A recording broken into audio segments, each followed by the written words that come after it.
때는 여호와께서 사방의 모든 적들을 물리치시고 왕으로 다윗으로 하여금 그의 궁에 평안히 거하게 하신 때입니다. 그때 다윗 왕에게 한 가지 생각이 들었습니다. 그의 삶이 이제 살만해지니까 뭔가 자기에게 은혜를 베풀어 주신 하나님을 생각할 여유가 생겼다는 거죠. 이제 보니까 나는 멋있고 화려하게 가꾸어진 이 백향목 궁궐에 살고 있는데 거룩하신 하나님의 교회는 볼품없는 텐트 가운데 있구나. 다윗은 지금까지 무척 바빴습니다. 자신의 전임 왕인 사울이 처음에는 자신에게 신망을 주었지만은 곧 자신을 시기하여 죽이려고 끈질기게 추격하니까 살아남기 위해 도망다니라고 다른 생각을 할 겨를이 없었습니다. 그리고 이 사울 왕이 죽은 후에도 당장 이스라엘 전체의 왕이 된 것이 아니라 자신을 대항하는 그 족속 자기 민족의 그 세력들과 전쟁을 치르는 고비도 지나야 했지요. 또 늘상 말썽거리였던 블레셋 족속, 지금의 팔레스타인 사람들이 되지 않겠습니까? 그들의 공격으로부터 나라를 지켜야 했고 또 그 와중에 빼앗겼던 하나님의 성교회를, 언약교회를 되찾아오는 일도 해야만 했습니다. 이제 이 모든 일들을 다 마치고 나니까 하나님께서 사방의 모든 대적을 파사 왕으로 궁에 평안히 거하게 하신 때에 삶의 여유가 생겼다는 말입니다. 무척 바쁜 세월이었고요. 제 목숨 부지하느라 또 나라를 바로 세우느라 딴 생각할 수 없는 삶이 이제 조금 나아졌다는 말입니다. 그런데 이때 보니까 자신은 번듯하게 지어놓은 왕궁에 쉬고 안식을 누리는 형편인데 하나님의 말씀인 십계명이 담겨져 있는 언약궤는 허름한 천막에 그대로 놓여져 있으니까 미안한 생각이 든 것입니다. 성도 여러분은 어떠하십니까? 우리가 정신없이 쫓기듯이 인생을 살다가 지금 조금 느긋하십니까? 살만하십니까? 그럴 때 여러분께서는 무엇을 생각하십니까? 어떻게 하면 더 재미있게 살까? 어떻게 하면 더 편한 생활을 할까? 내가 가진 것으로 무엇을 할까 고민하십니까? 다윗은 하나님의 집을 생각했습니다. 숨 돌릴 틈도 없던 그의 삶에서 조금 여유가 생기자 하나님을 생각한 것입니다. 내가 하나님께 무심했구나. 저희 아가페 교회가 이사를 하고 이 간허에 안착한 지도 5개월이 되어 갑니다. 여러분은 하나님의 교회가 늘 고민되고 걱정되십니까? 내가 이 하나님의 집을 위해, 이 하나님의 교회를 위해 무엇을 할까? 무엇을 드릴까? 하나님의 집을 전도하여 채우려고 걱정하는 여러분 참 감사합니다. 나는 편안히 집에서 있지만은 하나님의 집이 뭔가 부족하다. 교회를 위해 가슴 아파하는 당신은 참으로 하나님의 사람입니다. 하나님의 교회를 가슴 아파한 다윗을 하나님께서 기뻐하신 것과 같이 교회에 대한 사랑의 마음을 가진 여러분을 하나님께서 기뻐하시고 축복하실 줄 믿습니다. 다윗은 이처럼 자신이 부족하나마 힘을 내어 하나님의 언약의 말씀의 교회가 합당하게 평안히 놓일 수 있는 장소를 마련하겠다는 마음을 가졌습니다. 그런데 다윗이 하나님을 위해 무언가 해드리겠다. 하나님의 십계명의 언약의 말씀이 기록된 이 두 돌판을 간직한 언약궤가 평안히 쉬게 할 장소를 만들겠다는 다윗이 이런 소망을 가졌는데, 이 소망을 가진 다윗을 좋게 보시고 오히려 하나님께서 다윗을 위한 집을 지으실 것이라는 예언의 말씀을 주시는 것입니다. 그가 하나님을 위해 좋은 일을 하겠다고 마음먹은 그 이상으로 하나님께서는 다윗을 놀랍게 축복하실 것이라고 약속하십니다. 여호와가 또 네게 이르노니 여호와가 너를 위하여 집을 이루고 너 수완이 차서 너희 조상들과 함께 잘 때에 내가 네 몸에서 날 자식을 네 뒤에 세워 그 나라를 견고케 하리라. 전에 내가 사사를 명하여 내 백성 이스라엘을 다스리던 때와 같지 않게 하고 너를 모든 족속 모든 대적에게서 벗어나 평안케 하리라. 평안의 삶, 휴식의 삶, 기쁨과 만족의 삶을 주시겠다는 약속입니다. 여러분, 이 세상 모든 것을 다 가져도 이 기쁨과 만족이 없고 쉼이 없으면 다 헛겁니다.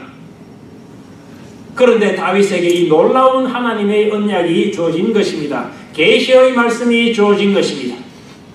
이와 같이 우리가 하나님의 집을 생각하고 하나님께 좋은 것으로 채우겠다는 생각과 행동을 할 때 하나님께서는 더욱 놀라운 축복을 주실 줄로 믿습니다. 여러분께서 하나님의 집을 더욱 충만하게 일으키고자 하는 목표가 하나님께서 가장 기뻐하시는 목표인 줄로 믿습니다. 하나님의 집을 위하여 애쓰고 아파하는 마음을 먹은 다윗에게 차고 넘치는 은혜를 베풀어 주신 하나님께서 여러분께 동일한 은혜와 평강으로 채워 주실 줄 믿습니다. 교회를 향한 여러분의 사랑과 열심을 하나님께서는 다 받으시고 축복하실 줄 믿습니다. 아멘.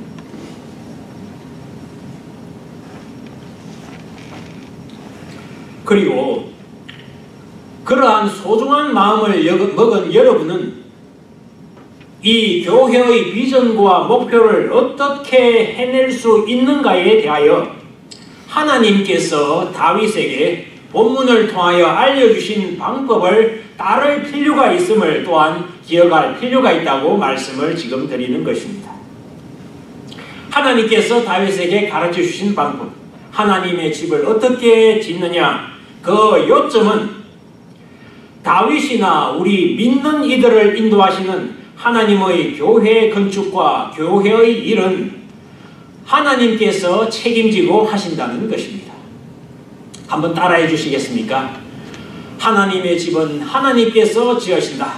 하나님의 집은 하나님께서 지으신다. 하나님의 일은 하나님께서 하신다. 하나님의 일은 하나님께서 하신다. 하나님의 일을 한다 하면서 오히려 인간적인 열심에 사로잡히는 경우가 많습니다. 또 하나님의 일을 한다는 명목하에 오히려 하나님은 사라지고 인간적인 계획과 목표가 더욱더 나타나 버린다면 큰 잘못인 게지요.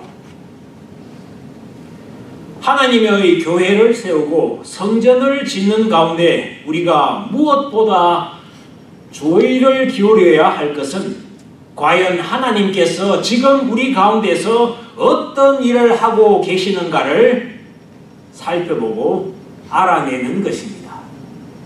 하나님이 어떤 일을 하고 계시는가, 어떻게 하나님의 집을 짓고 계시는가, 그것을 보는 것입니다. 그분께서 하시는 일, 또 하고자 하시는 일들이 무엇인지 알아내는 것이기 때문에 그러므로 우리는 깨어서 기도해야 합니다. 하나님, 무엇을 지금 하고 계십니까? 하나님, 우리가 함께 어떤 일을 하기를 원하십니까? 내가 어떤 일을 해야 됩니까? 하나님께 여쭈어야 합니다. 그렇게 하지 아니하고 열심히 하다 보면은 엉뚱한 방향에 놓여져 있는 경우도 있다는 말씀입니다. 물론 하나님의 말씀인 성경을 통해서 하나님께서 세우고자 하시는 교회가 과연 어떠한 교회인지를 확인하는 것은 두말할 나위가 없는 일이 되겠지요.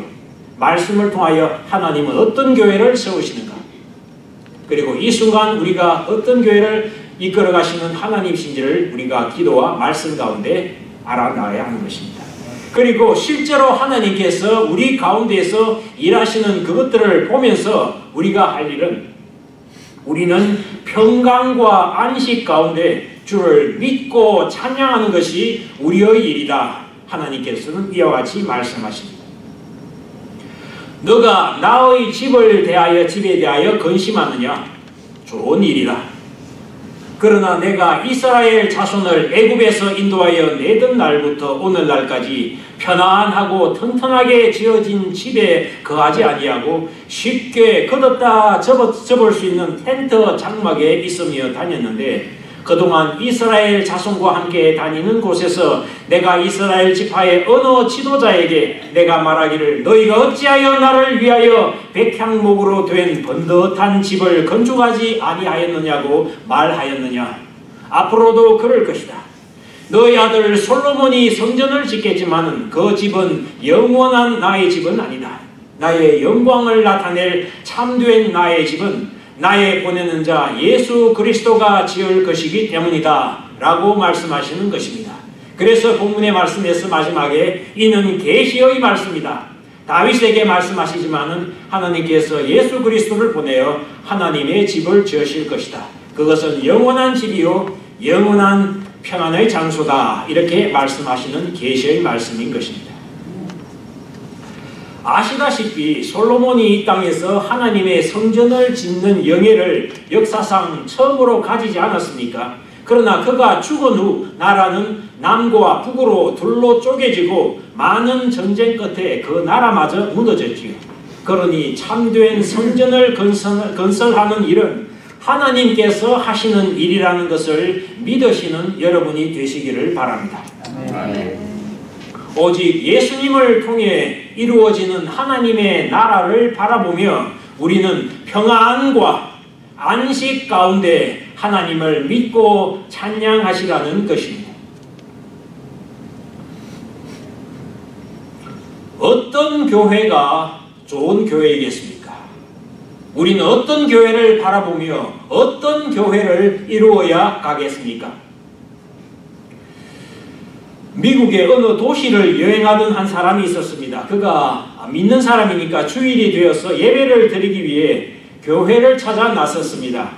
한참을 찾은 이 여행객이 잘 못 찾아가지고 교통경찰에게 가까운 교회를 가르쳐 달라고 부탁을 했고 경찰은 멀리 보이는 한 교회를 가리키며 그 교회로 갈 것을 추천하였습니다.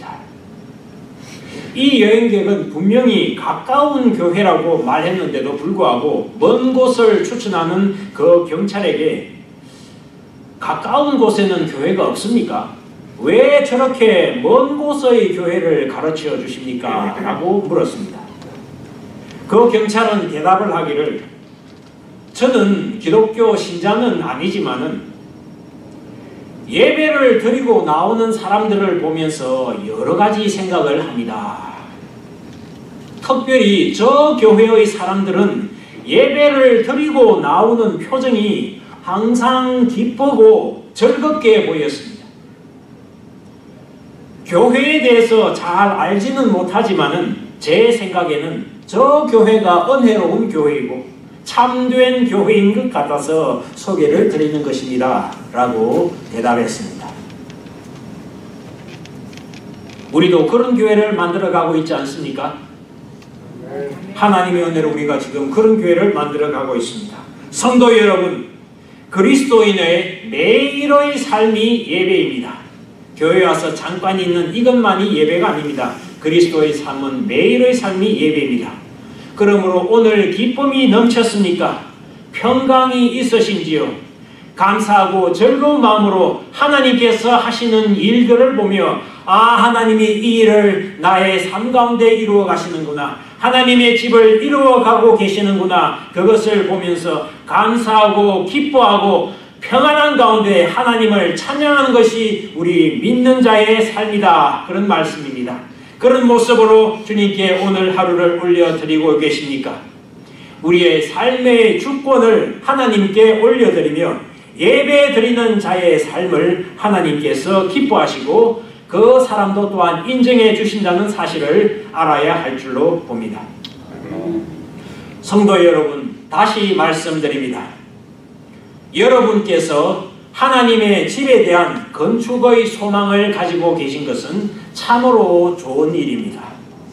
주께서 그러한 소망을 가졌던 다윗에게 차고 넘치는 복을 허락하여 주신 것처럼 여러분에게도 놀라운 은총으로 함께 하실 줄로 믿습니다. 그리고 이 소망을 가진 여러분은 하나님의 교회를 세우는 데 있어서 하나님의 은혜로 하나님의 아들 예수 안에서 그의 이름으로 그의 방법으로 그의 뜻에 합당한 그러한 모습으로 교회를 지어나가는 여러분이 되시기를 축원드립니다. 그리할 때 하나님의 교회는 온전하고 든든하게 서갈 것이며 여러분의 삶에는 평강과 기쁨과 축복이 더욱 넘치게 되는 것임을 믿으시기 바랍니다. 이처럼 우리를 부르신 하나님, 우리의 지극히 작은 사랑의 마음 하나까지도 받으시고 우리의 분에 넘치게 인도하시는 능력의 하나님, 우리의 교회에 향한 선한 소망을 우리 자신의 기대나 능력보다 넘치게 이루어주시는 하나님께 영광과 찬양을 드립니다. 네, 기도하겠습니다. 하나님의 은혜를 감사합니다. 저희의 삶 가운데 저희 혼자 두지 아니하시고 저희와 늘 함께하기를 원하시며 저희 가운데 하나님의 일을 이루고 하시는 그 하나님을 저희가 보기를 원합니다. 그러한 하나님의 전을 이루어 나가기를 원합니다. 그러한 참된 하나님의 집, 하나님의 교회를 이루어 나가기를 원합니다. 오 주여, 이를 통하여 하나님께서는 영광을 받으시며 저에게는 평강이 넘치고 또한 저에게 아름다운 기업으로 이루어 주시옵소서. 주님을 찬양하며 예수님의 이름으로 기도드리옵나이다. 아멘. 아멘.